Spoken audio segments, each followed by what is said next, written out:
यहाँ से जो बा एक्चुअल में बहुत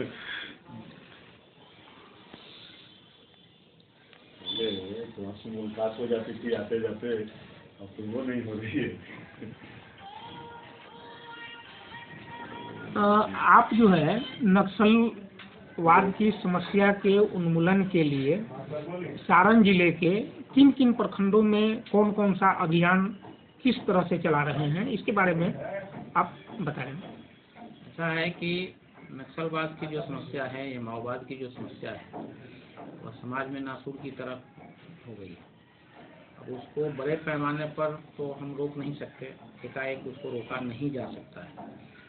तो हम शिक्षा के साथ संस्कार, उनके जो बच्चे हैं जो जिनकी आयु 4 साल से 10 साल के भीतर है, वैसे बच्चों को एक जगह एकत्रित करके और उनको संस्कारित करने का काम करते हैं। शिक्षा तो देते ही हैं, लेकिन संस्कार केंद्र उसका मैंने नाम रखा है, जहाँ वो बच्चे आवें तो अच्छी आदतों को सीखें, अच्छी आदत सीखें।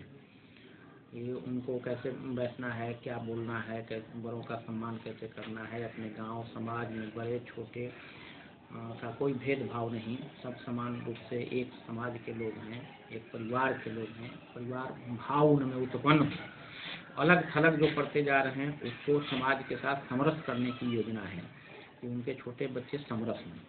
और फिर उनको संस्कारित जब हम करते हैं तो जिस विद्यालय में वो पढ़ते हों उस समय को हम अलग रखते हैं, क्योंकि विद्यालय का जो समय है उससे पहले या बाद में ये हम संस्कार केंद्र का समय रखते हैं। अगर 9 बजे से विद्यालय है तो 7 से 8:30, या फिर शाम में 4 बजे से 5 बजे। मैंने विद्यालय उनका डिस्टर्ब नहीं हो, विद्यालय में जहाँ वो जाते हैं वो जाएँ, वहाँ पढ़ें। हमारे जो संस्कार केंद्र के संचालक होते हैं वो विद्यालय आवर के पहले या बाद समय उनको 1.5 घंटा कर देते हैं, और उसमें उनके कक्षा की जो पाठ्य पुस्तकें हैं उसे को पढ़ाते हैं। साथ ही साथ समाज में जो अभी विसंगतियाँ फैल रही हैं उनसे उनको अलग रखने के लिए संस्कार की बात बताते हैं। स्नान करना, हाथ पैर धोना, हाथ धो के भोजन करना, सोने के पहले अपने इष्ट देवों का ध्यान रखना, बुरी संगति में नहीं जाना, ताश जुआ शराब ये सब जहाँ है वहाँ उधर से बचना। तो मेरा ध्येय यह है कि ऐसा अगर वह संतति ठीक हो गया, वो संस्कारित हो गया, तो बुरे व्यसनों से वह बचेगा, तो उसका परिवार भी बचेगा, वह भी प्रगति करेगा। और फिर जो बातें हम बता रहे हैं, समाज में जो विद्वेष पैदा किया जा रहा है, वह अगर समझ लिया कि भाई समाज तोड़ने का यह काम हो रहा है, तो उससे स्वतः अलग हो जाएगा, मुझे कुछ करना नहीं पड़ेगा। तो अगर वह अलग हो गया तो माओवाद की समस्या अपने आप समाप्त हो जाएगी, चाहे वह कारण जो भी हो।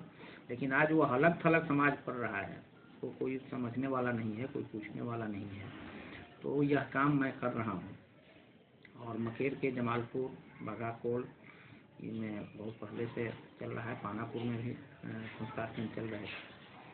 तो मेरी योजना है कि इसको हर पंचायत स्तर पर, हर गांव, छोटे छोटे कस्बों में भी, चाहे वह जाति विशेष की बात नहीं है, या ठीक है कि वंचित बंधुओं के यहाँ पहले हम लोग ये कर रहे हैं कि उनको इसकी सुविधा मिल जाए, लेकिन कोई भी समाज का कोई भी व्यक्ति अगर उसके बच्चे को शिक्षा और संस्कार नहीं मिल रहा है, तो एक उद्देश्य है कि उसको शिक्षा और संस्कार हम दें और वह समाज के मुख्य धारा में आ जाए।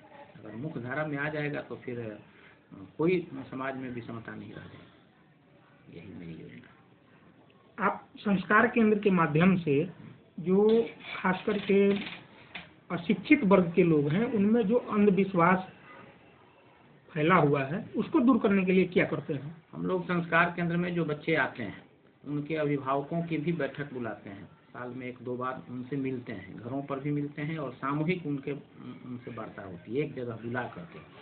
तो उसमें 2 काम होता है। एक तो होता है कि हमारे यहाँ उनके बच्चे जब संस्कार केंद्र में आते हैं तो उसमें कोई प्रगति है कि नहीं, वो उस प्रगति को किस रूप में ले रहे हैं। तो उनका जो अभी तक फीडबैक आया है वो बहुत बढ़िया आता है। वो कहते हैं कि नहीं, हमारे बच्चे पहले गाली गलौज करते थे, वो नहीं करते हैं, गोली खेलते थे, गोली नहीं खेलते हैं, ताश खेलने के पास नहीं जाते हैं जहाँ लोग ताश खेलते हैं, हमको भी मना करते हैं बुरी संगति से। तो एक तो यह वार्ता होती है बच्चों के बारे में। दूसरी चर्चा यह होती है दूसरी चर्चा यह होती है कि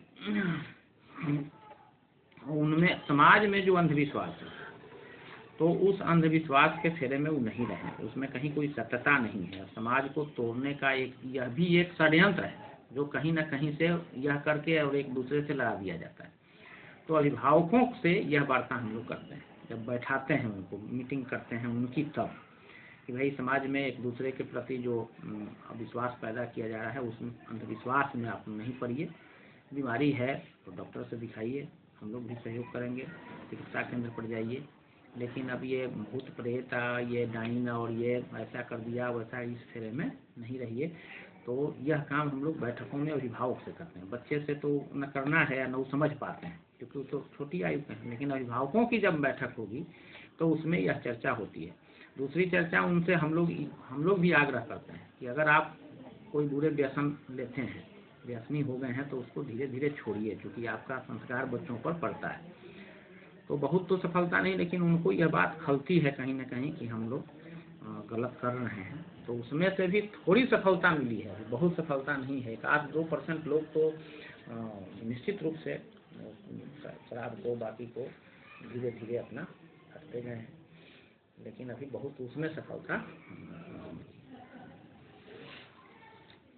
आगे इसको जो है, जो बच्चे 5वीं क्लास तक के हैं, जो आपके संस्कार केंद्र में पढ़ने आते हैं, तो उनको आगे की पढ़ाई के लिए आपके पास क्या योजना है? आगे की पढ़ाई के लिए यह योजना है कि जैसे यह विद्यालय या धनौरा में, माझी में, खाकी मठिया में, बाघाकोल में भी शिशु मंदिर है, या फिर जैसे पानापुर वगैरह में विद्यालय खोलने की योजना जो हम लोग कर रहे हैं।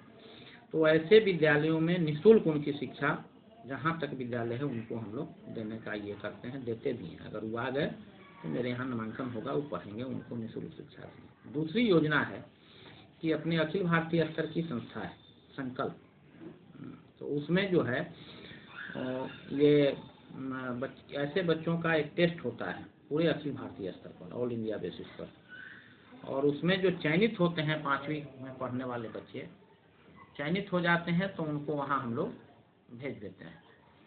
और चयनित जब हो गए तो उनको कुछ नहीं देना है, वो केवल यहाँ से जाके अभिभावक वहाँ पहुँचा देते हैं, और डिग्री स्तर तक की पढ़ाई वहाँ वो करते हैं। उनके रहने, खाने, पहनने, किताब, कॉपी, सबकी व्यवस्था वहाँ रहती है। आपकी इस अभियान में समाज और प्रशासन का किस तरह का सहयोग मिल रहा है? समाज के लोग तो काफ़ी सहयोगी रहते हैं। कभी कभार कभी कोई बात होती है, या जैसे मान लीजिए कि कुछ कपड़े देने हैं, कुछ स्लेट कॉपी देना है, अगर कहा गया तो समाज के लोग खुले दिल से सहयोग करते हैं। प्रशासन से बहुत बड़ी सहयोग की अपेक्षा हम लोग नहीं करते हैं, और प्रशासन से बहुत सहयोग मिलता भी नहीं है। हम लोग कहते भी नहीं है, उम्मीद भी नहीं रखते, लेकिन कहीं कहीं कोई समस्या होती है तो वार्ता हम लोग ज़रूर कर लेते हैं उनसे कि भाई इस तरह की बात है। और प्रशासन का तो बहुत बड़ा सहयोग हमारे पास नहीं है, लेकिन समाज का सहयोग मिलता है। जहाँ संस्कार केंद्र चलता है वहाँ भी अलग के भी लोग, कई लोग तो ऑफर भी हमको देते हैं। अभी जैसे एक बैग वाले हैं यहाँ, बैग बनाते हैं, उन्होंने कुछ बैग दे दिया है कि आप वैसे बच्चों को स्कूल बैग दे दीजिए। तो समाज का काफ़ी सहयोग, उसमें कहीं कोई समस्या नहीं है, सहयोग करते हैं। धन्यवाद संजीवनी समाचार से बात करने के लिए आपको। धन्यवाद।